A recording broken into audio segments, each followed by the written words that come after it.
There are two more things we need to talk about before we can actually start figuring out the solution and writing out our code representing that solution. One of the things is the wildcards. So we talked about surroundings, and we said that Picobot sees 4 surroundings: to the north, to the east, to the west, and to the south. You can always see here what the surroundings are. We also said that these surroundings are combinations of x's, meaning no wall in that direction, no wall to the north, or actual letter S here means there is a wall to the south. This situation, there is a wall to the west and one to the south, and so on. We also said that there are 16 possible combinations of wall, no wall, 16 possible situations a robot can find itself in, 16 possible 4-character combinations. They all have either X or N, X or E, X or W, X or south, depending on whether there is or not a wall to the north, east, west, and south. So if we consider there are 16 possible situations, then basically you could think that for every state, and I'm going to move this existing code a little bit down, for every state, let's say we start in state 0, we should actually have 16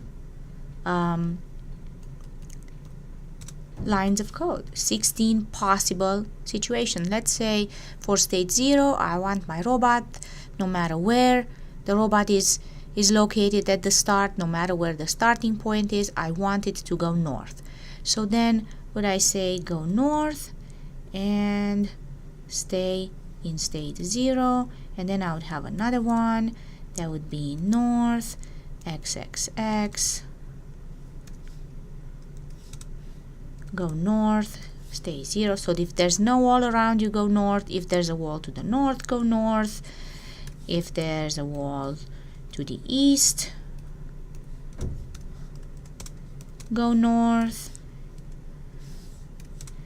If there's a wall to the west, go north, and so on. I would basically have here, I would have to put in here all 16 possible combinations. I only wrote 4, but there are actually 16 of them.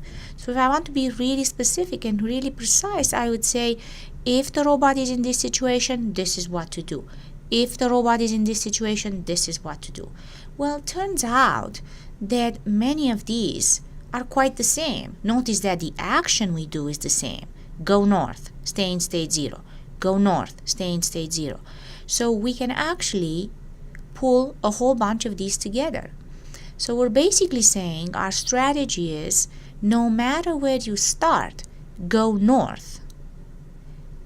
Unless if I happen to start right next to the north wall, whether it's here or whether it's here or here or here. So everywhere on this first line to the north, I can't go north, right? The robot cannot possibly go north anymore.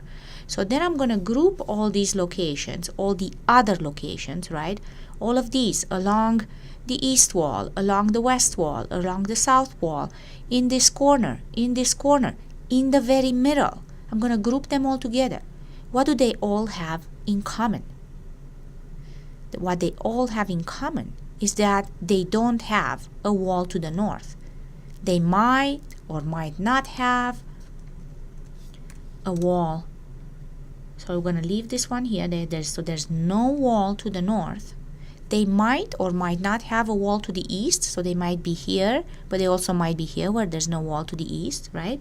So when we say they might or might not have a wall, we could also think about it as like regardless of whether there's a wall or not to the east, regardless of whether there's a wall or not to the west, regardless if there's a wall or not to the south. The only thing we care about is that there is no wall to the north. We say if there is no wall to the north and regardless of the other conditions, then go north. So everything we had in here, we pretty much replace with this statement. And one last thing we need to talk about is comments. Any line that starts with this pound sign is considered a comment. You probably already read in your textbook what are comments.